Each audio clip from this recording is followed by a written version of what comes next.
your eyes. I won't let anyone touch you. Those were the words Seo Jun-oh whispered to the woman trembling beside him, even as 10 guns pointed at his chest. Steel cables bit into his wrists, blood trickled down his temple.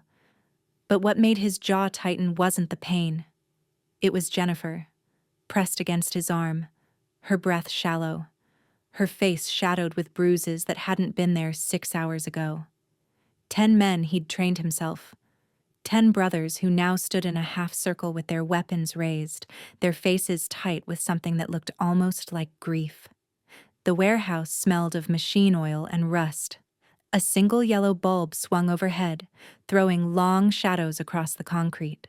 "Boss." The lead man stepped forward. Park. 23 years old. Seo Jun had taught him how to shoot when the kid's hand still shook. "Big brother Victor said you betrayed the family. His voice cracked. "We don't have a choice." Seo Jun smiled.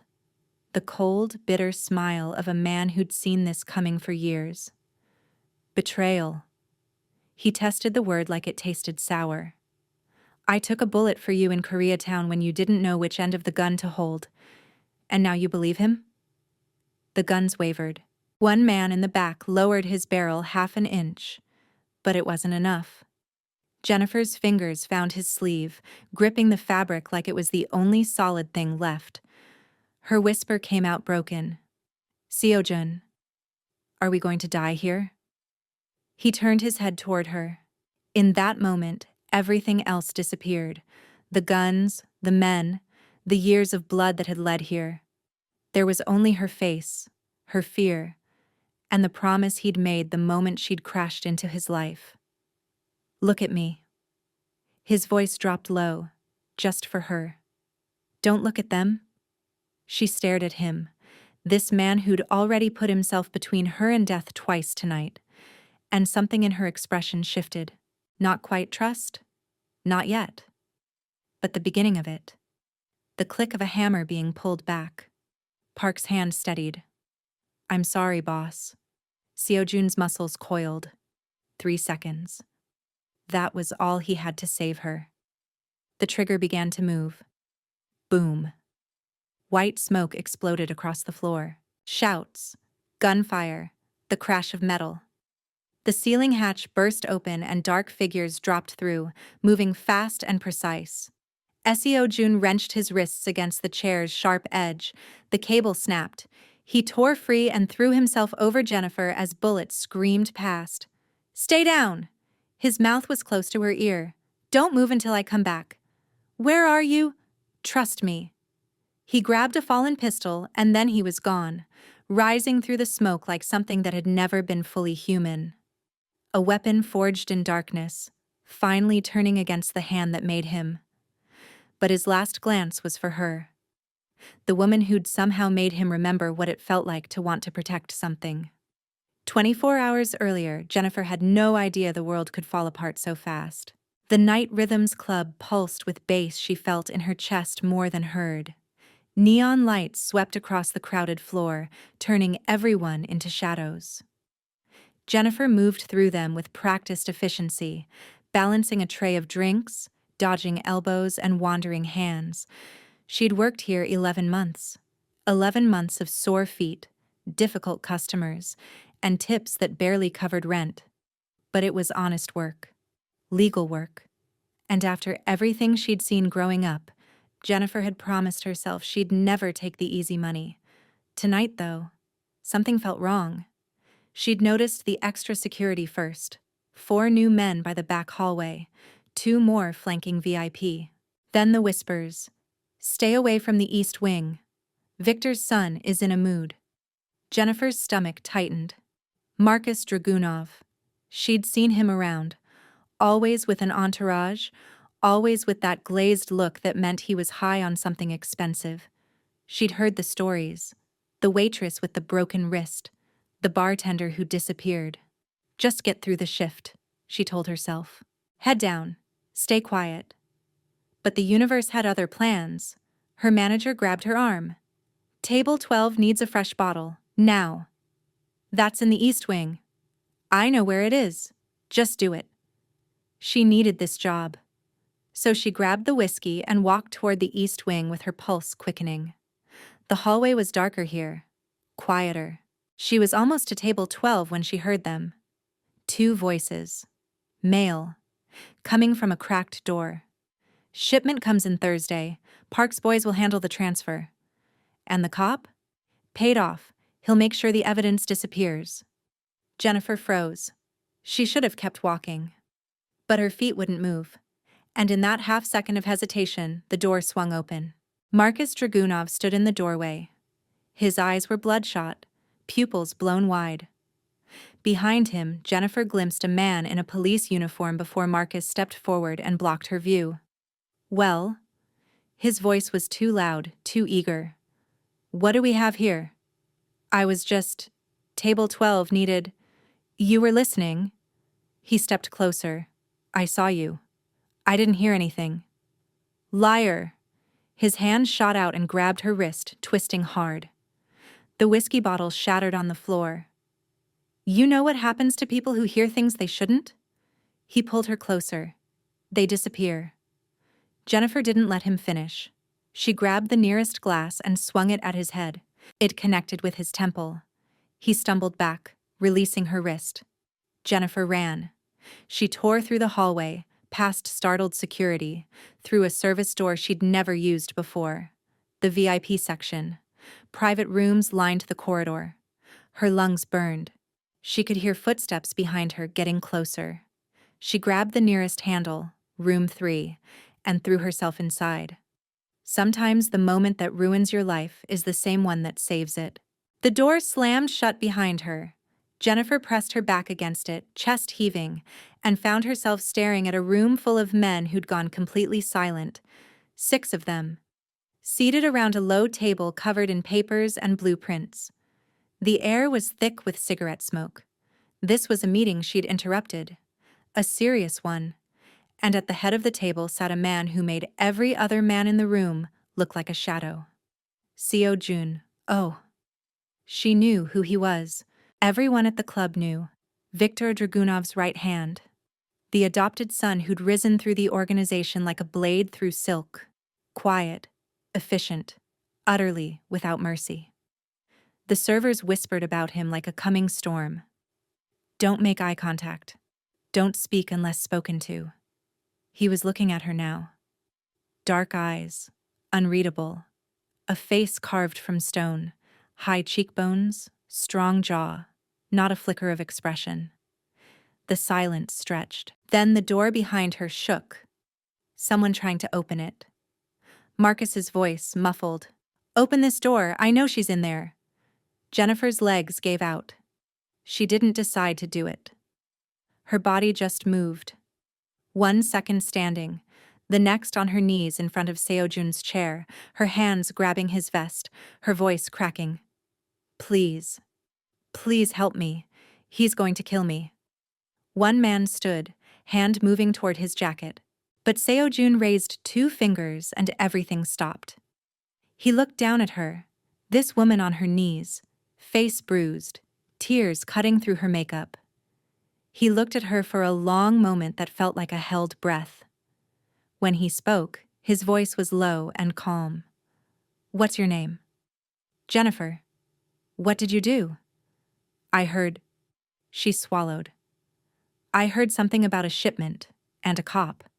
And now Marcus." The door shuttered again. "Seojun, open this door."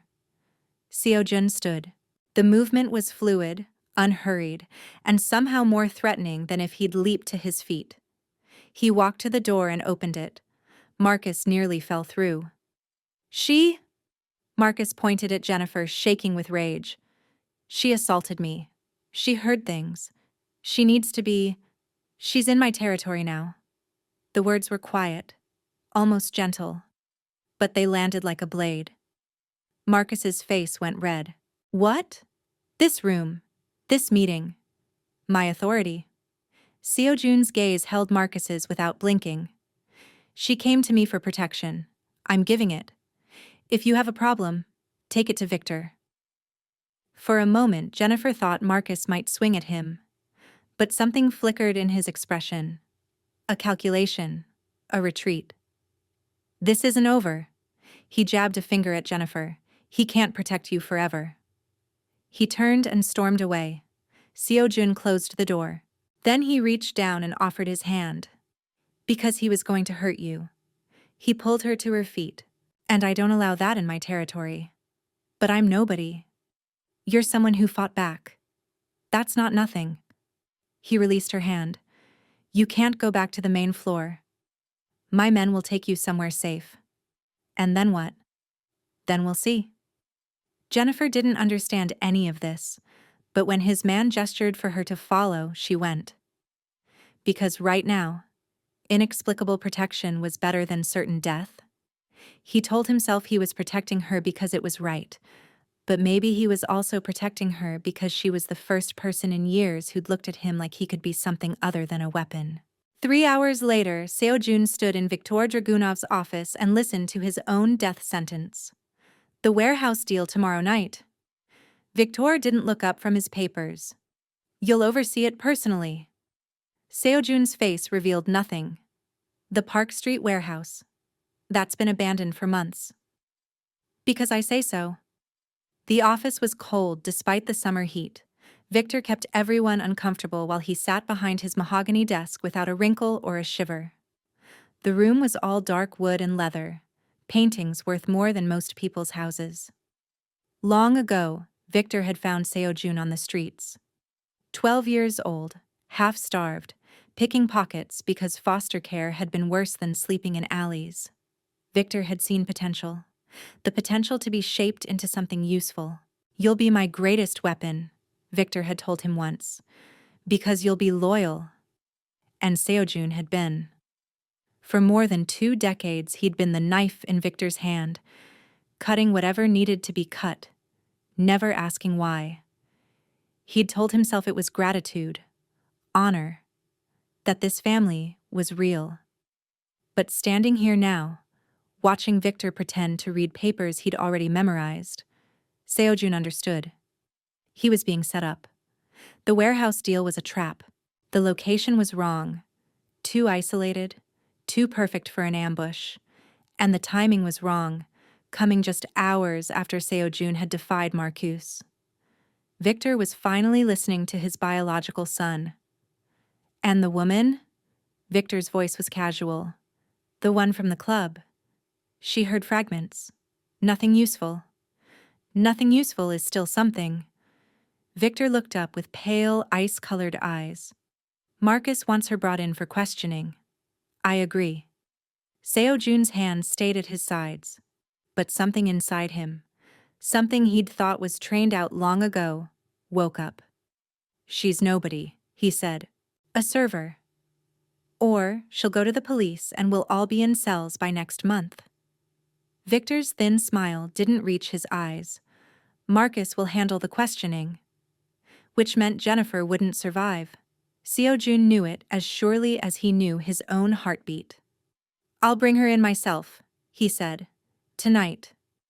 Victor nodded. Good. Seo-jun left with his spine straight and his mind racing. 3 hours later, he found the bomb. It was hidden in a crate marked for the warehouse shipment. Motion triggered. Enough explosive to level the building and everyone in it. No evidence. No witnesses. Just a tragic accident. Seo-jun stood in the storage facility and stared at the device that was supposed to kill him. Then he began to work. The switch took 2 hours. When he was done, the original crate held a harmless dummy, and the real bomb was on its way to Victor's office, tucked beneath the mahogany desk. Waiting. Sometimes the only way to survive a betrayal is to become the one doing the betraying. If this story is pulling you in, consider subscribing. There's more to come. More danger, more truth, and a connection that neither of them expected. They came for her at dawn. Jennifer had spent the night in a safe house, a small apartment in a building Seo-jun's men used for situations like this. She'd barely slept.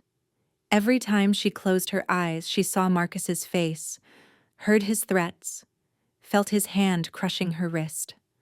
And underneath all of that, she saw something else. Seo Jun's expression when he'd pulled her to her feet. That flicker of something human behind the stone mask. She didn't know what to make of him. Didn't know what to make of any of this. 24 hours ago, she'd been a waitress at a club, worrying about rent and tips and whether her shoes would last another month. Now she was hiding from people who wanted her dead, protected by a man who was probably just as dangerous as the ones hunting her. But he helped you, a voice in her head whispered. He didn't have to, but he did. She was still thinking about that when the door exploded inward. 4 men, all armed. They had her zip-tied and hooded before she could scream. The hood came off, and Jennifer found herself in the back of a cargo truck. Metal walls, no windows, a single dim light swinging from the ceiling as the vehicle rumbled over uneven roads.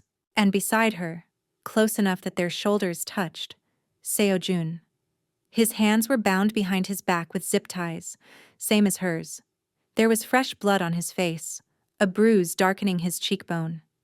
They'd beaten him before throwing him in here. But his eyes were alert, scanning the space, already calculating. Are you hurt? His voice was low, just for her. No. I don't. Her breath hitched. Where are they taking us? The warehouse. Victor's cleanup site. He shifted, testing his bonds. I knew they'd come for you. I let them take me so I could stay close. You let them? Jennifer stared at him. You let them beat you? Capture you? It was the only way inside their perimeter. I have men in position, but I needed to be here. With you. His jaw tightened. I wasn't going to let you face this alone. The truck hit a pothole and Jennifer's shoulder slammed against the wall. Pain shot through her arm and suddenly, without warning, the tears came. Everything she'd been holding back since the club, since Marcus, since this nightmare began, came flooding out in a rush she couldn't stop. I'm sorry, she gasped, trying to turn away, humiliated by her own weakness. I'm sorry, Don't apologize. His voice was firm but gentle. You're allowed to be scared. I'm not. She choked on the word. I'm not just scared. I'm angry. I'm so angry. I did everything right. I worked hard, I stayed legal. I never took the easy way out. And now? A sob tore through her. Now I'm going to die in a warehouse because I walked down the wrong hallway. Seojun was quiet for a moment. Then, tell me. Tell you what? Everything. Your life? How you got here? He turned his head toward her, and his eyes were dark and serious. We have time, and I want to know. Jennifer almost laughed. Here they were, bound and bleeding in the back of a truck headed for their execution, and he wanted her life story. But something in his expression stopped her. He wasn't asking to pass the time. He was asking because he genuinely wanted to understand. So she told him.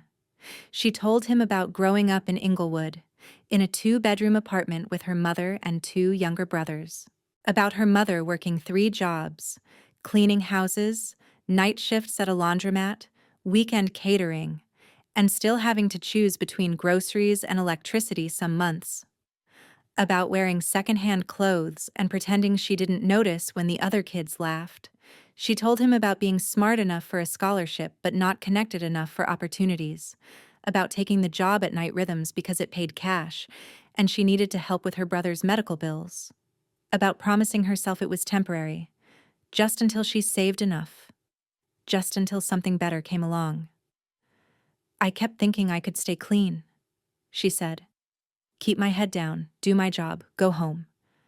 I thought if I was careful enough, the darkness wouldn't touch me. She let out a bitter breath. I was wrong. Seojun was quiet for a long moment. The truck rumbled on, carrying them closer to whatever waited at the warehouse. I was 12 when Victor found me, he said finally. Jennifer looked at him. Living on the streets in Koreatown, my parents. He stopped. I don't remember them. Foster homes until I was 10, then I ran. Stealing to survive. sleeping in alleys. His voice was flat, reciting facts. One night I stole from a gang lieutenant. He caught me. He was going to break my hand so I couldn't steal again. Jennifer's stomach turned. Victor showed up. Bought me like I was merchandise. Seo-jun's mouth twisted. He took me home. Gave me food, clothes, a bed. Gave me training. Taught me to fight, to plan, to lead. Made me his right hand. He paused. Made me his weapon. Seo-jun. I thought it was love. His voice cracked, just barely. For over 2 decades, I thought he saved me because he cared, because he saw something worth saving. He turned to look at her, and his eyes were raw. He didn't. He saw something worth using, and the moment I stopped being useful, he nodded toward the front of the truck. This. Jennifer felt her chest ache. This man, this terrifying, powerful man who'd faced down Marcus without flinching, was just as broken as she was. Just as alone. Just as desperate for something real. We're the same, she whispered. What? You and me, we both spent our whole lives trying to survive alone, thinking that was strength. She shook her head. Maybe it's not. Seo-jun held her gaze for a long moment, and something opened in his expression. A recognition, a door unlocking that had been sealed for a very long time. Maybe not, he said quietly. The truck began to slow. Jennifer's heart seized. Seo-jun, listen to me. His voice was urgent now. Whatever happens in there, stay close to me. When the moment comes, and it will come, get down and don't move. Until I tell you. Do you understand? What moment? What are you? Do you trust me? She looked at him. This man she'd known for less than a day. This man who'd let himself be captured and beaten so she wouldn't face death alone. This man who'd just shown her his wounds because she'd shown him hers. Yes, she said. I trust you. Something fierce and bright flashed in his eyes. Then hold on to that. No matter what you see. The truck stopped. Doors slammed. Voices outside. The back doors swung open, and the men dragged them out into the warehouse. When they yanked the hoods off, Jennifer saw the same yellow light, the same rusted walls, the same circle of guns she'd seen in her nightmares for the past 12 hours. Seo-jun was already tied to a chair, fresh blood running from his temple where they'd hit him again. But he was sitting straight, jaw set, eyes clear and cold. They bound Jennifer to a chair beside him. She was shaking, couldn't stop shaking, but she made herself look at him. What? Her voice cracked. What's happening? He turned his head toward her. Even beaten, even bound, he managed to look calm. Victor's men. They grabbed me an hour ago. Why? You're his son. Adopted son. And apparently that membership has expired. Boss? Park stepped forward, and Jennifer recognized him, the young man who'd been giving orders in those first terrible moments. He was holding a phone, and his face was pale. Victor's on his way. He wants to deal with you personally. Seo-jun nodded like this was expected. How long? 30 minutes, maybe less. 30 minutes. Jennifer felt the number like a physical weight. 30 minutes until Victor arrived. 30 minutes until... What? An interrogation? An execution? When Park stepped away, Seo-jun looked at her again. Listen to me. When things start happening, stay low. Don't run unless I tell you to run. And whatever you see... He paused. Don't lose faith in me. Faith? She almost laughed. I don't even know you. You know enough. His voice softened. Just a fraction. Just enough for her to hear it. You know I'm the one who's going to get you out of here. How? We're tied up. There are guards everywhere. Victor's coming. I have a plan. A plan. I've had a plan since last night. He stopped. His jaw tightened. When he spoke again, the words came slower, like he was pulling them from somewhere deep. I had to let them take me. It was the only way to get inside their perimeter. But I need you to trust me, Jennifer. Can you do that? She stared at him. This man she'd known for less than a day.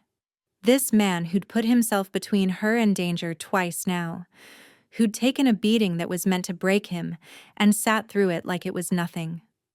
This man who was looking at her right now with something in his eyes that she couldn't quite name. Something fierce and focused and strangely tender. Trust wasn't easy for her. It never had been. She'd grown up learning that trust was a luxury she couldn't afford, that the only person she could rely on was herself. That hope was just another word for disappointment waiting to happen. But she'd also grown up learning to read people, to see past what they showed to what they were, and what she saw in Seo-jun right now wasn't a lie. Okay, she whispered. I trust you. Something shifted in his expression. Relief, maybe. Or gratitude. He nodded once. They sat in silence for a moment. Around them, the warehouse creaked and groaned, old metal settling, wind slipping through gaps in the walls. The yellow bulb overhead swung gently, casting shadows that moved like living things. Can I ask you something? Jennifer's voice was quiet. Yes. Why did you help me? Really? In the VIP room? You could have let Marcus have me. It would have been easier. Seo-jun didn't answer right away.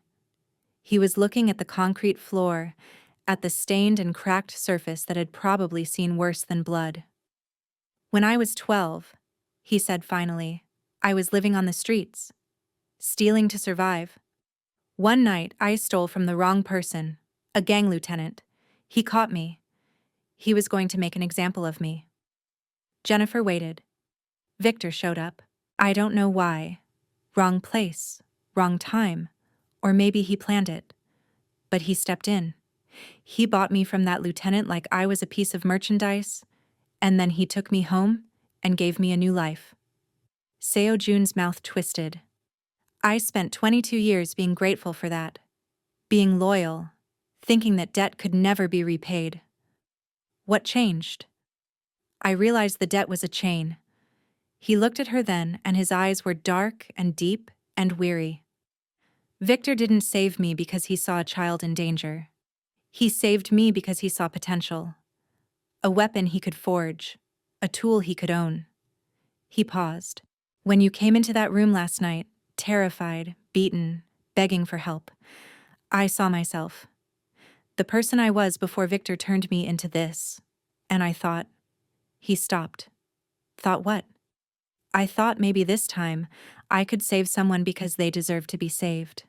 Not because of what they could do for me, just because it was right. Jennifer felt her chest tighten. She understood suddenly. Understood more than she wanted to. This man who'd been raised as a weapon was trying to remember how to be human. And somehow, impossibly, she'd become part of that.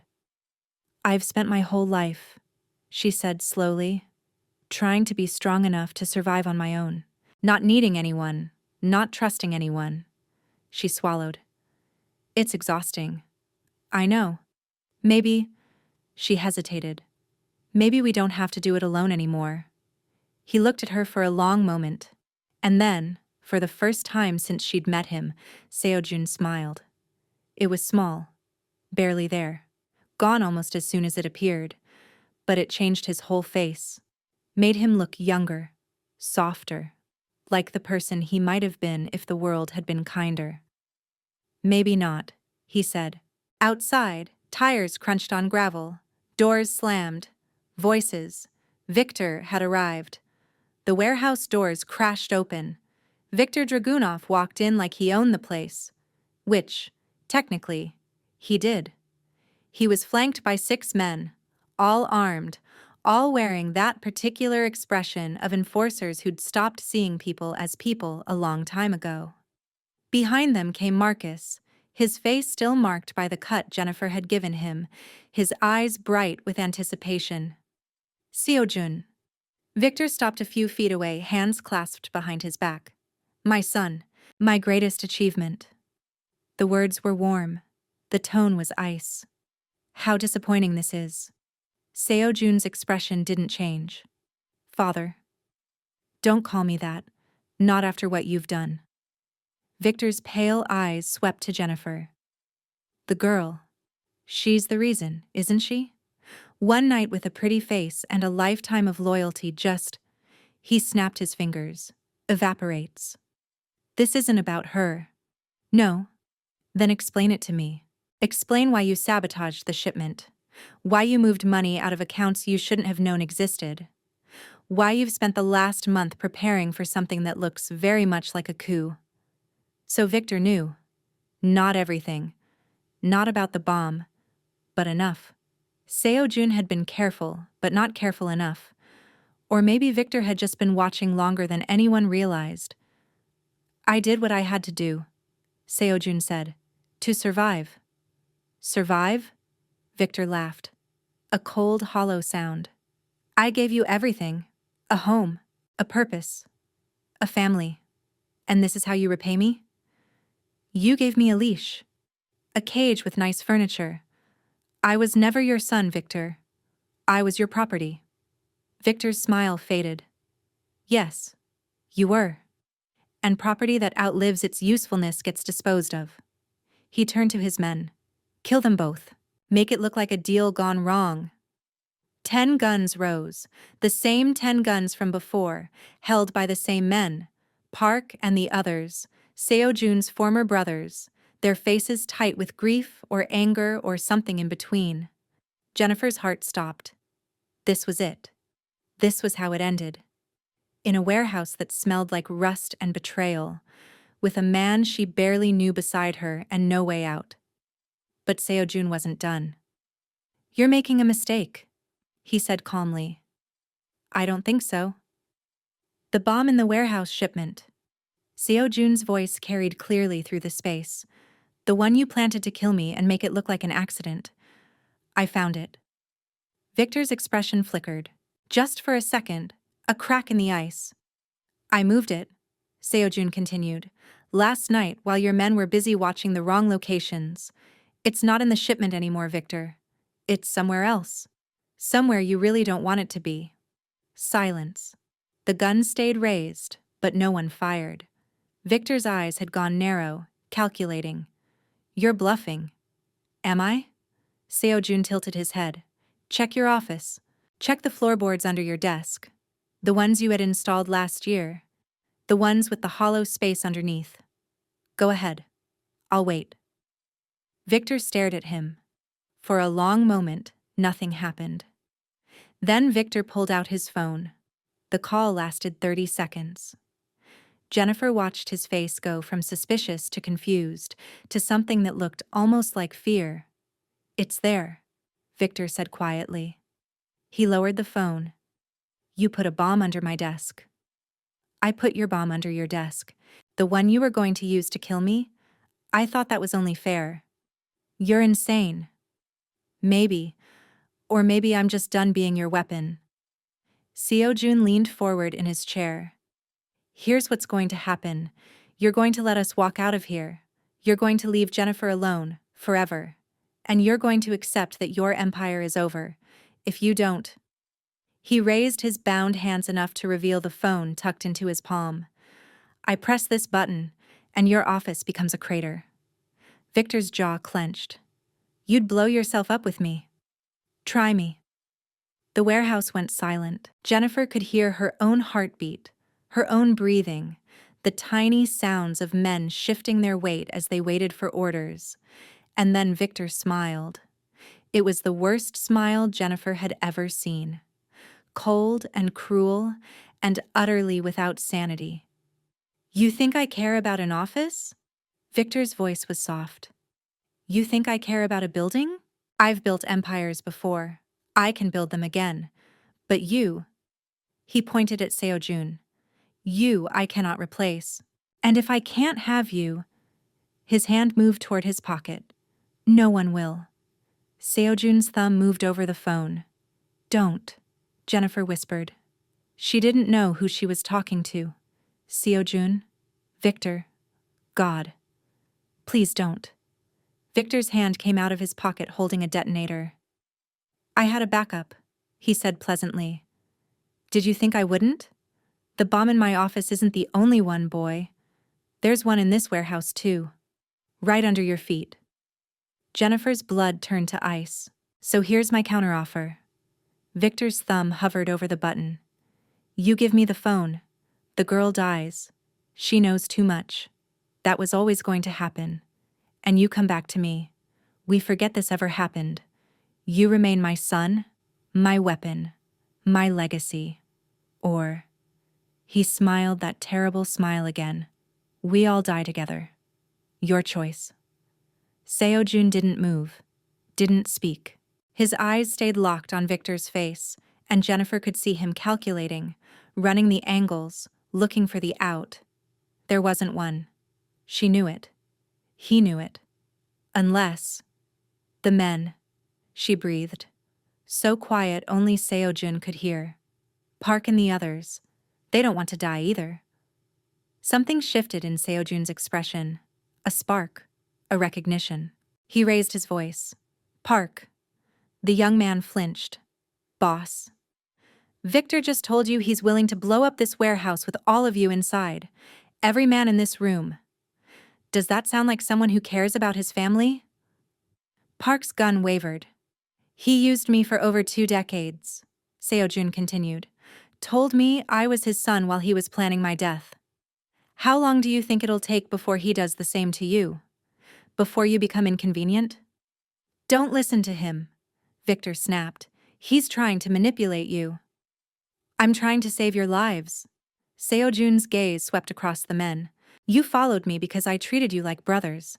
Because I trained you, protected you, bled with you. When have I ever lied to you? Silence. Then Park lowered his gun. One by one, the others followed. The weapons dropped. Not to the floor, but to their sides. No longer aimed at Seo-jun and Jennifer. Victor's face went red. What are you doing? I gave you an order. You gave us a death sentence, Park said quietly. He never did that. For a moment, Victor stood frozen. His empire crumbling around him, his men turning away, his weapon finally breaking free of its chains. Jennifer saw the exact moment he decided that if he couldn't win, no one would. His thumb pressed the detonator. Click. Nothing happened. Victor stared at the device in his hand, pressed it again. Again. Nothing. I told you, Seo-jun said calmly. I found the bombs. All of them. He lifted the phone, and Jennifer saw it was open to a video call. Someone on the other end, watching, recording. But you should know, the one under your desk? That one's real. And my man is there right now, making sure you see what happens next. Seo-jun's thumb moved over the screen. Victor's face drained of color. No. No, you can't. You taught me everything I know, Father. Seo-jun's voice was ice, including how to destroy an empire. He pressed the button. On the phone screen, Jennifer caught a glimpse of Victor's office, the mahogany desk, the leather chairs, the paintings worth more than her entire life. Then a flash of white light, and the feed went dead. The sound reached them a moment later. A distant boom, rolling across the city like thunder. The ground beneath their feet trembled. Victor let out a sound that wasn't quite human, a howl of rage and loss and decades of control shattering all at once. He lunged at Seo-jun, hands reaching for his throat, but Seo-jun was ready. He caught Victor's wrist, twisted, and drove his elbow into the older man's chest. Victor staggered back, and that's when everything erupted. The men who'd been holding Victor released him. Some ran for the exits, others raised their weapons, unsure who to aim at. Marcus screamed orders that no one followed, and in the chaos, 2 of Victor's remaining loyalists, men who hadn't turned with Park, opened fire. Seo-jun threw himself sideways, knocking Jennifer's chair over and covering her body with his.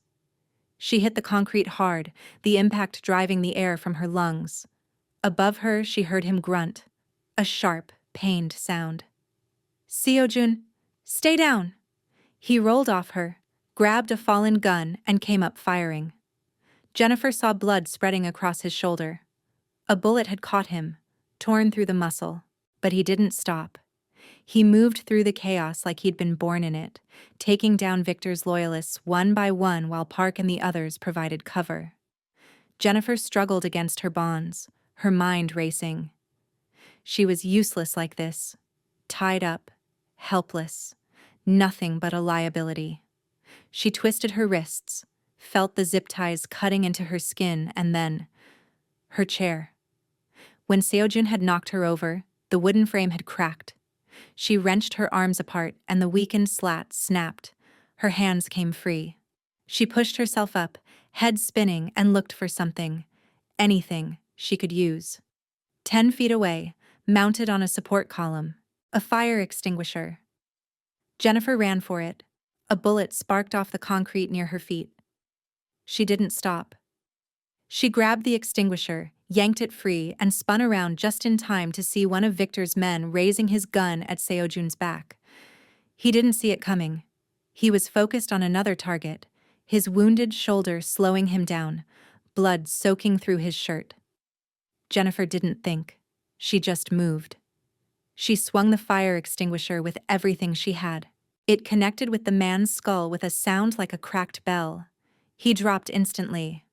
Seo-jun spun around, gun raised, and froze when he saw her standing there, chest heaving, the dented extinguisher still in her hands. "Behind you!" she gasped. I know." Something shifted in his expression, surprise, then something warmer. "Thank you." Another shot rang out. Seo-jun grabbed her arm and pulled her behind a stack of crates. "Stay here. This is almost over." "Your shoulder. Later." He was gone before she could argue, disappearing back into the smoke and chaos. Jennifer pressed her back against the crates, clutching the fire extinguisher like a weapon, and listened to the sounds of the battle winding down. It took less than 5 minutes. When the gunfire finally stopped, Jennifer peered around the crates and saw the aftermath. Victor's loyalists were down, dead or wounded, she couldn't tell. Park and Seo-jun's men were securing the warehouse, checking bodies, calling out all clears. Marcus was on his knees in the center of the floor, 2 men holding him down, his face streaked with tears and snot. And Victor. Victor was slumped against the far wall. He wasn't moving. Jennifer didn't know if he'd been shot in the firefight or if his heart had simply given out when his empire collapsed. She didn't care. She just knew, looking at his still form, that the man who'd tried to kill them was gone. The monster who'd forged Seo-jun into a weapon would never hurt anyone again. Marcus tried to run. He made it 3 steps before 2 of the men caught him, drove him to his knees. He was sobbing now, actually sobbing, and Jennifer felt nothing. No satisfaction, no pity, just exhaustion, and the distant knowledge that this man would never hurt her again. Seo-jun crossed to her, his wounded shoulder hanging low, his face tight with pain. But his eyes were focused entirely on her. "Jennifer." He stopped in front of her, reached out with his good hand to touch her face. "Are you hurt?" "No, I'm..."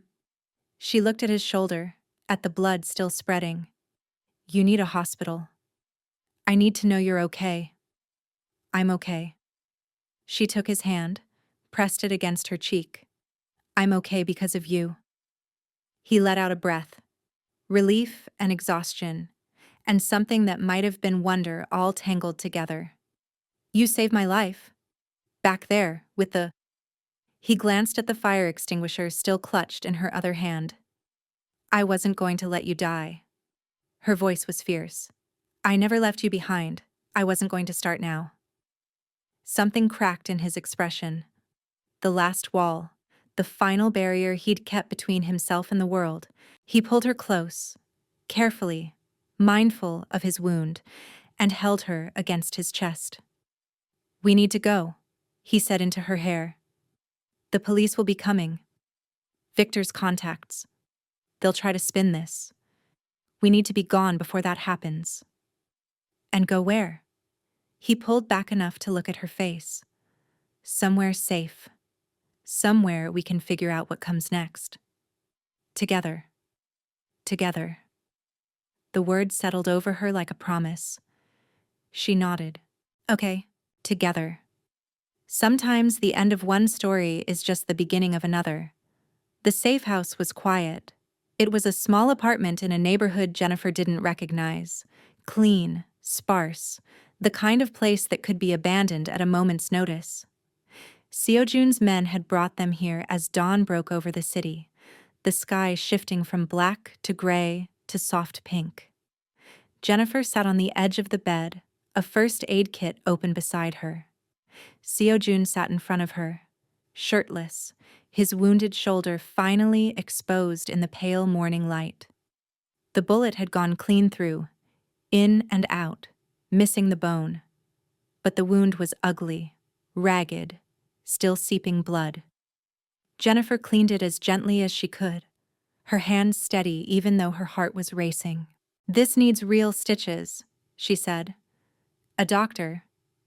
I've had worse. That doesn't make me feel better." He almost smiled. "I know, but we can't go to a hospital yet. Not until I know Victor's contacts in the police have been dealt with." She didn't argue. She just kept working, cleaning the wound, applying antibiotic ointment, wrapping the bandage around his shoulder in careful layers.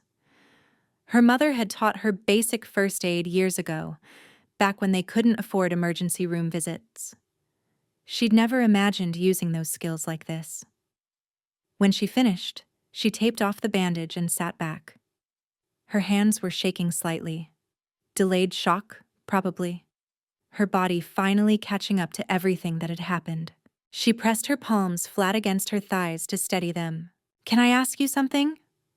"Yes." "What happens now? With Victor? With the—" She hesitated over the word. "The organization.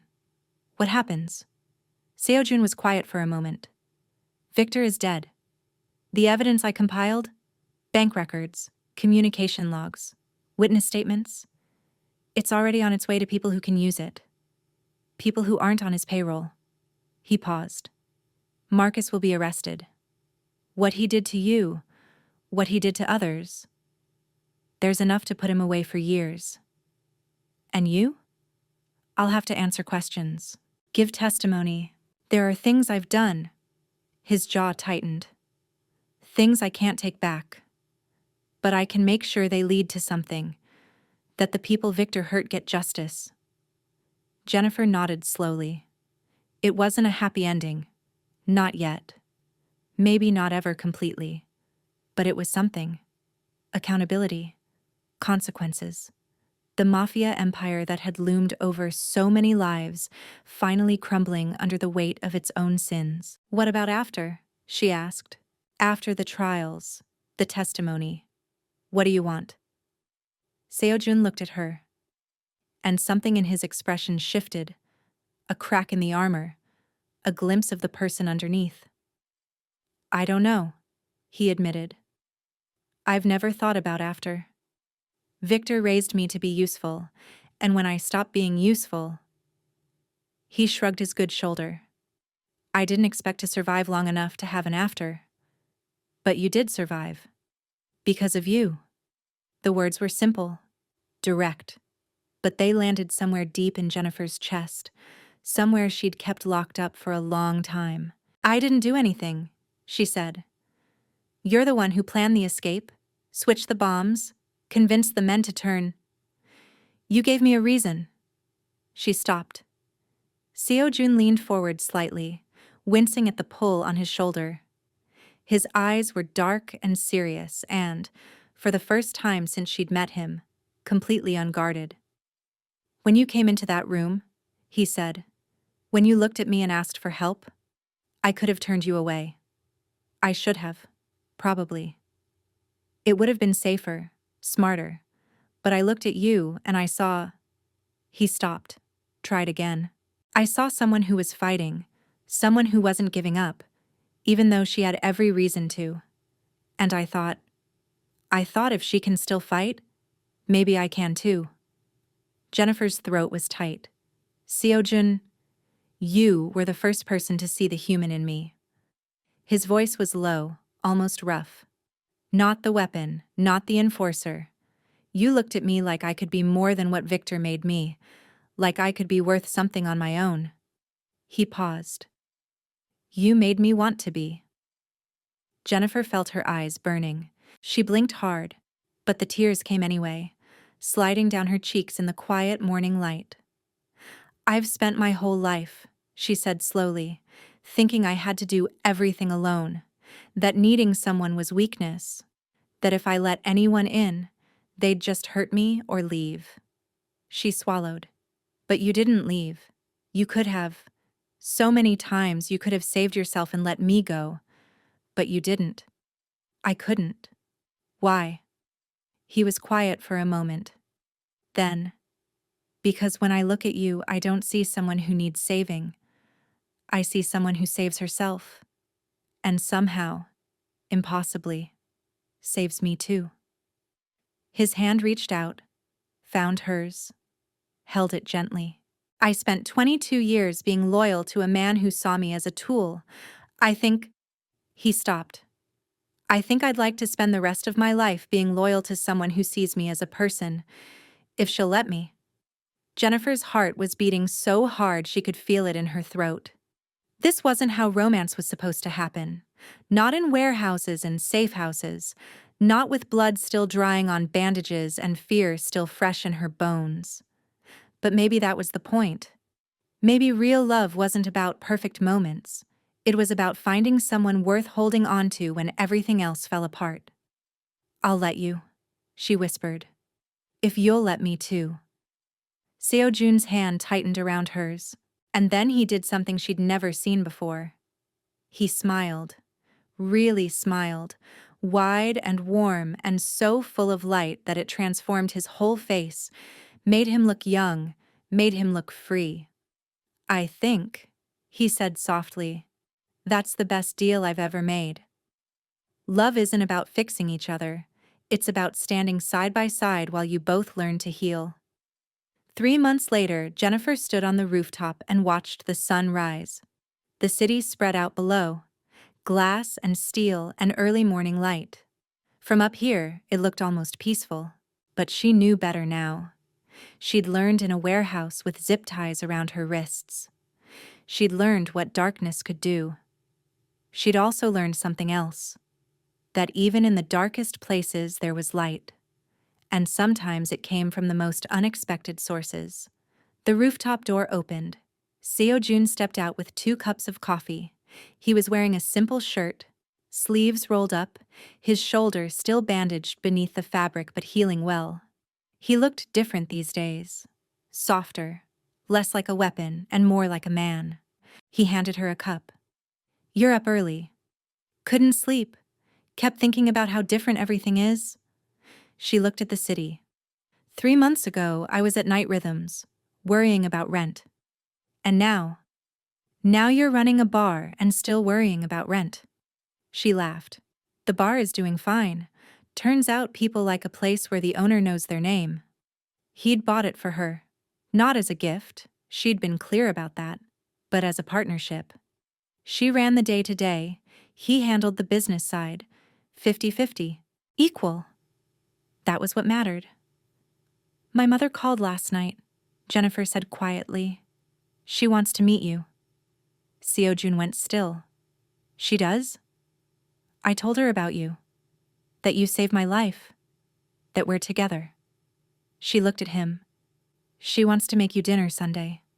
She watched his face carefully. This man who'd faced Victor without flinching looked vulnerable at the mention of a family dinner. I've never... He stopped. I don't know how to do that. Family dinners.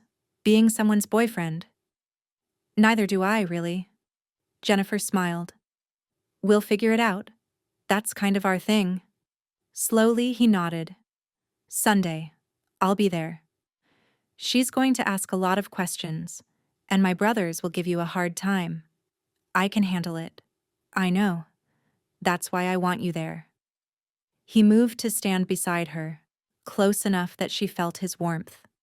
With her family waiting to welcome him in, what they had was becoming more solid, more real. "I got a call from the prosecutor's office," he said. "Victor's trial starts next month. They want me to testify first day. Are you ready?" "No, but I'll do it anyway. I owe that. To the people he hurt. To myself." He paused. "To you. You don't owe me anything. I owe you everything." He met her eyes.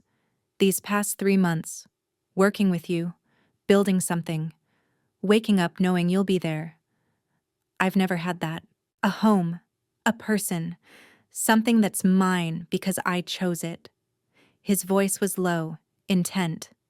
"I know I love you. From the moment you ran into my room, terrified and brave, I knew I had to protect you. I just didn't understand until later that it was because I loved you." Jennifer's eyes burned. "I'm not easy either. I'm stubborn and I've got walls. But you—" Her voice cracked. "You didn't ask to be let in. You just stood beside me and waited. And somewhere along the way, I stopped being scared." She took his hands. "I love you too. I think I have since you asked if I was hurt." He let out a breath that was almost a laugh. "So what do we do now?" "Now?" She smiled through her tears. "Now we build something. The bar. The future. Side by side. And if the past catches up with us, then we face it.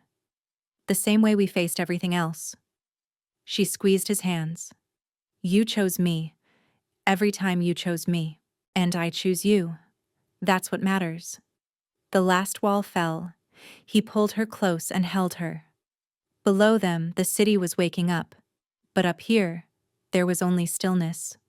Only the two of them, standing in the light. "I never believed in fresh starts," Seojun said quietly. "Victor taught me the past always follows you. And now? Now I think maybe he was wrong.